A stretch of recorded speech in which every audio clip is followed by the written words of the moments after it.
Say hello to Jim Nantz, everybody. Hello, friends. Yeah.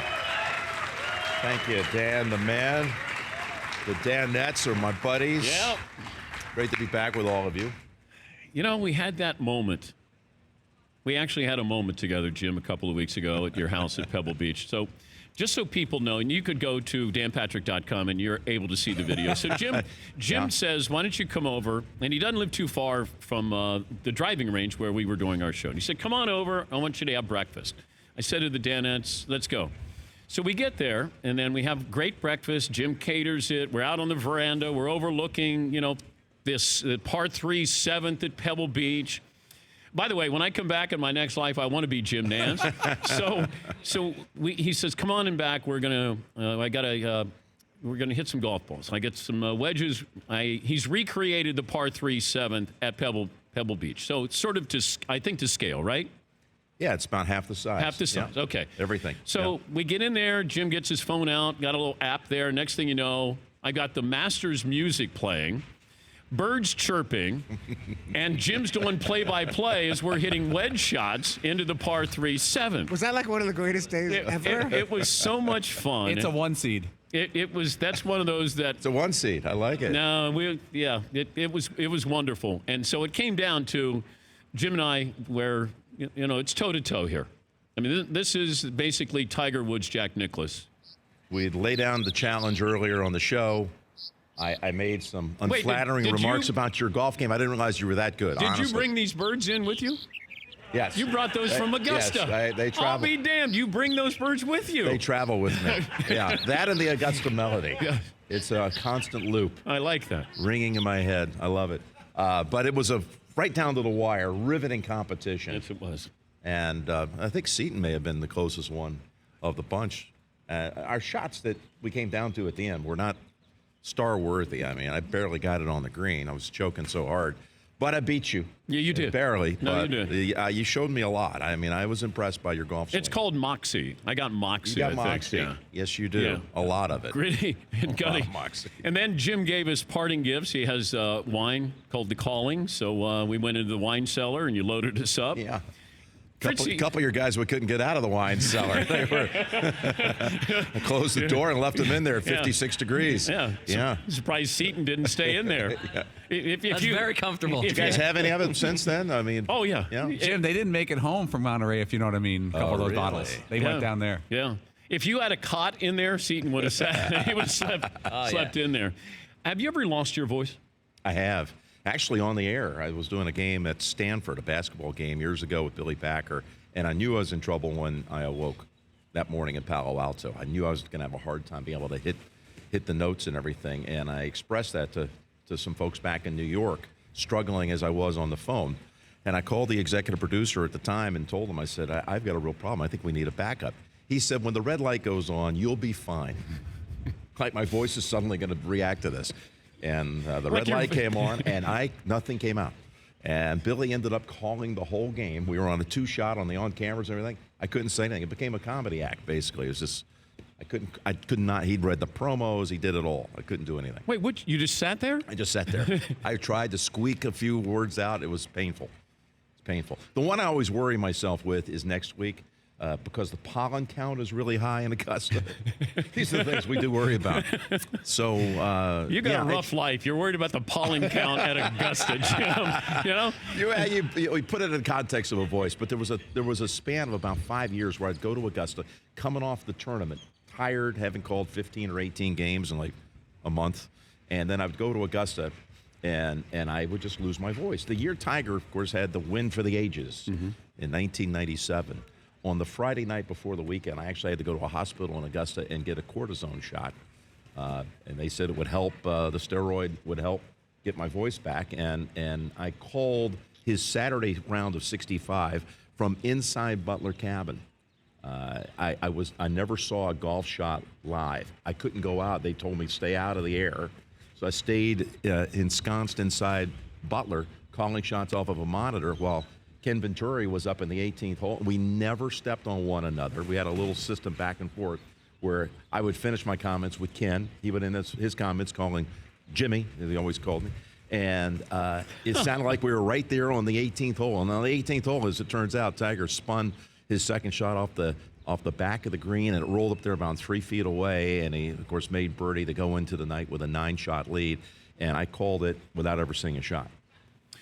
I think the headline out of this is Jim Nantz on steroids, I think, is Yes. that you've used Yeah, I steroids. knew you were going to bring it down to that. We've Yes. suspected you've been on Yes. steroids, Jim, for a while there. Is that why the voice sounds like this, you think? I don't mean, know. There's a little It's enhancement. Now, we do have the Jim Nantz Sound-Alike contest that'll be next week with Augusta. Jim did not win the Jim Nantz Sound-Alike contest one year. That's true. You finished second place, but that's admirable for you. Any advice for people who want to take part in the Jim Nantz Sound-Alike contest this year? Be positive. Be one to speak from the heart. A lot of passion. You know, this is not, don't be angry. Don't be mean-spirited. Do you have a go-to word that... Yeah, there Like it there- is. There it is. He brought the mute. Am I the only one hearing this? Because it does play in my head all the time. Or is that really on the air right now? He brought his I hear it all the birds and his time. piano. Unbelievable. Welcome, friends, to this tradition unlike any other. The Masters on CBS. I am looking forward to it. I am so excited about these next 9 or 10 days. I mean, my gosh. Thank you, Lord, for giving me the chance to honestly to do this for the 33rd time, to call the Final Four, to go to Augusta. I am so grateful. So getting back to my advice, try to speak with a grateful heart, okay? And I'm not kidding here. That's how I feel. When I broadcast the Masters tournament, I do it from the heart, whatever that means. I just let the words flow. I don't do it with a bunch of notes, any notes in front of me. I just tell people what I'm feeling at the moment, what I see and observe. We know the players for so many years. We have all the anecdotal information cataloged in our heads. I don't need reminders. I could go on for hours about any one player. And what a week it's going to be with all the top players in peak form heading to Augusta, and Tiger coming back to compete, and Rory going for the Grand Slam, and Phil off of a win, and Bubba off of 2 wins in the last 5 weeks, and Justin Rose's game is on go, and Jason Day won a couple of months ago. Justin Thomas is the player of the year last year, and his game is in peak form. Dustin Johnson's still #1 in the world. I'm sorry, what was your question? I forgot. Okay, if I gave you Loyola wins the national title or Tiger wins Augusta, what's a better story? I don't want to diminish the value of either one of them. Two sports, it's kind of hard to compare. The Loyola win would be, I think, it would be take precedent as, we called Villanova in '85 the Cinderella. But they're coming out of a major conference. They'd played Georgetown and lost, but they'd played Georgetown a couple of times during the season. And yes, it was a tremendous win for a 9 seed or 8 seed, whatever they were. Now you go to Loyola, and if they were to win, I mean, this would truly, I think they've already captured the hearts of America. I think they're playing for a lot more than just the campus. Yeah. You've seen all the excitement naturally at Loyola Chicago, but the Sister Jean story, this is transcending just that school.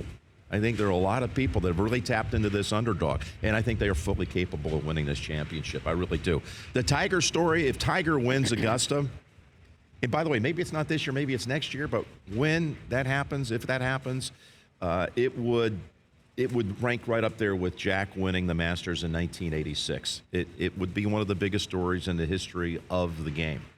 So, I don't know. You weigh it. That's a fair question, I guess. I hate to compare the two, but I think they're both very possible. What's more surprising, the run that Tiger had when he couldn't lose to the run where he couldn't win? What's more surprising to you? Now you're going back to when he was healthy. When he dominated. After winning 08's U.S. Open, and he did have, obviously, health issues, Yeah. a broken leg he won at Torrey, and Yeah. but he came back and had like a great season in 2013, but didn't win the majors. I think that the astonishing thing was the way he won and had the bigger of the two. That was more surprising is that someone could take the game and claim it and call it his own for that long. That, he won 7 out of 11 majors at one stretch, including 4 in a row, concluding with the '01 Masters, which we called the Tiger Slam, and it was a stretch of golf that I don't think the sport's ever going to see again. I mean, I think that will be the greatest run in the history of the game. Now, what's interesting is that if you look at some of the technology where we can monitor a player's ability now, Tiger's swing speed translates to distance in golf. Higher speed, longer the shot. His swing speeds, after all these back surgeries and everything, he's back to what he was when he was in that dominant stretch, which is almost inconceivable for a guy that's 42 years old and has gone under the knife as many times as he has. So it's been amazing to watch these handful of events that he's come back and he's played so well. He's been on the fringe of contending, been close, and he's going to Augusta, and he's going to be a factor there. Jim Nantz joining us here in San Antonio. The sporting event you haven't called is what? That you want to? Anything you missed out on? The only thing that I can think of would be like the Danettes in some sort of 3-on-3 basketball competition. Wow. We can do that 4-on-4. now. We get all four of them up. Maybe 3-on-3. One guy will sub in every once in a while. Now, listen, there's nothing out there that I want to do. I'm not qualified to call a lot of the events that I haven't called. I never called the World Series. I don't have the ability to do that. I couldn't talk the sport to the level it needs to be done to honor the game, it's not something that I would be qualified to do. We got great play-by-play guys in baseball. Joe does it, of course, in the World Series. It's exceptional. I would never be able to do that. The one sport I really wanted to do for a long time, one sporting event, is I wanted to call the Open Championship, or as we know it over here as the British Open. Yeah. The rest of the world knows it as the Open Championship, and that word circulated back to the RNA and the BBC a few years ago, and they gave me that opportunity, and I did that event for a number of years. I was the guy with the accent on the broadcast, as they said, and I got to call 3 or 4 in limited roles, but I got to do the Open Championship, and it was a thrill. You get nervous? Doing anything. Absolutely. This weekend, Saturday, Final Four, you're going to get nervous? I got nervous last night. I hosted the opening ceremony. It's called the NCAA Salute. It's at this beautiful convention center, and all the teams come in, and I always feel some nervous energy, if that's what it is, about doing it right, doing it justice, and giving these kids a moment that they won't forget. And it was a special gathering. The coaches were there, and a gathering of about 1,000, and it's the basketball community. And yeah, I felt a little bit jittery before that. I will tomorrow for sure. We have a little traffic to do. We've talked in the past about handing out the trophies, and you do that so well at the Super Bowl when it's your year. And I get to do this at a number of occasions. I'll have it Monday night, that chance, in the following week, of course, the Green Jacket in Butler Cabin. Those are ones you really want to hit on. And in addition to that, at the Final Four, I will set the lineups. That'll be simulcast inside the building and around the nation, and that's a big responsibility. I like to get through that with it being clean, and that's really important to me. Mark Wolf, our producer, has been working on this for months. Bob Fishman, our director, there's going to be some sort of 3D laser thing happening on the floor, introducing the lineup. It's going to be, it's never been done before, to my knowledge. And I've got to work somehow in harmony with that and hopefully not screw it up. The Danettes had a question. The show was nominated for a Sports Emmy, Jim. I saw that. And by the way, very well deserved. Well, thank you, Jim. And I trust you guys. Absolutely. How about it? Thank you. And I know Dan got nominated, too, as a studio host, which is also quite meritorious. So I'm pulling for you guys. Wait, did you say miraculous that I got nominated? Meritorious? Okay, I thought it was miraculous. Yeah, Paulie, your question? Dan, Jim Nantz, you're one of our favorites, and you've been to the Sports Emmys probably 1,000 times and gotten a bunch. Can we have a table at the Sports Emmys. Can we bring beer? What's the etiquette there? I don't think that. I mean, I don't think they have it set up. It's on a table. It's not. I don't think it's quite set up like that. It's like a theater with seats. It's like in an auditorium. So leave out the table part. Can we bring beer? Can you bring beer? You'll have to sneak it into the building. That's but an I would approval. expect nothing We less can from do you. that. We Yeah. can do that. So that's not a no. He just said you're going to have to sneak it in. If I we was get caught- hoping you were going to say you're going to bring the calling in. Now I would have helped you there. But We'll sneak in some calling. Any other questions for Jim? that was it, huh? That's the best you could come up with, Paul? Well, we're not very deep here. We're new You here. know, We're new here. Yeah. Now you're surprised. that- Seton, come on, Seton. I'm all about Todd? those cowboy boots you got going on right there, buddy. Those are pretty Look awesome. at, yeah. Those are serious. These are, I got these in San Antonio as a gift. The Valero Texas Open. By the way, I love San Antonio. And I'm not playing, and I mean this from the bottom of my heart. This is my 33rd Final Four. The Final Four should be in San Antonio no less than every third year. It's been 10 years. We should be here like a couple of years from now. There's not a better site. And this is how it's supposed to be experienced, where people can get together, coexist, the four teams and all their fan bases, and getting out. This is the city's beautiful, and it's lively. It's got a pulse, and I love it. I've been here for all of them. This will be my fourth call of a Final Four here. We should be in San Antonio all the time. So I got these boots during the Valero Texas Open, which is coming here in a few weeks. They do a great job of running that event, and they gave it to me as a gift on what was my 50th birthday. Yeah, which was really nice, and I love them. Whenever I do a Cowboys game, anything that brings me back to Texas, I bring the boots. Yeah, absolutely. All right, we came up with some. You always have to do this juxtaposition of you're, deep into a game, and then you have to do. They give you a card, a little promo card coming up The blue tonight. card. Yeah. The blue card. So you 60 minutes. So we came up with some. These are not actual shows. So I would like for you, if you could. So read some promos here. Yeah. So just imagine. I'll give you the paper here. George Schweitzer is our man at CBS. Okay, so let's just say you're in the middle of a game and you're going to tell us what's coming up on CBS, and that is the name of the show that's coming up. This is Sunday night. Yeah, Sunday night.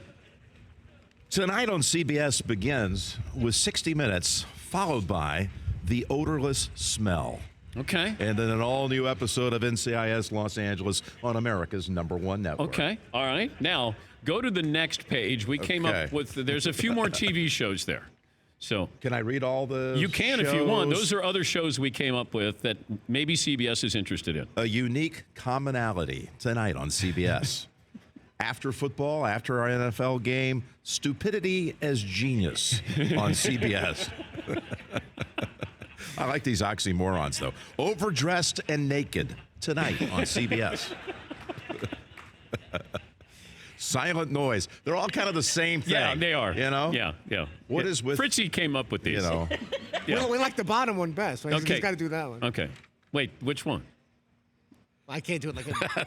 The humility of arrogance tonight after 60 Minutes. Okay, now 3 more on the next page. Now, these could be real CBS shows. All right, so here we go. Here's Jim Nantz. I think you misspelled this, Paul. You wouldn't do that, That's would par you? for the course, Jim. Okay.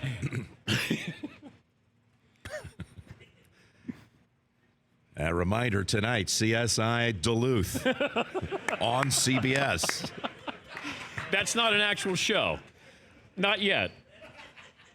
After 60 Minutes, The Bigger Bang Theory. The Stormy Daniels story. Next on CBS. After basketball. Oh, dear. On America's #1 network. George Schweitzer, we've reached a you new go. low here. He's Jim Nantz. Jim, hey, have a great weekend. We'll talk to you next week I in love Augusta. you guys. I'll see you at the Emmys. Thank okay? you. Thank All the you. best. Thank you. For more Dan Patrick Show, tune to Audience Channel 239 on DirecTV or download the Dan Patrick Show app.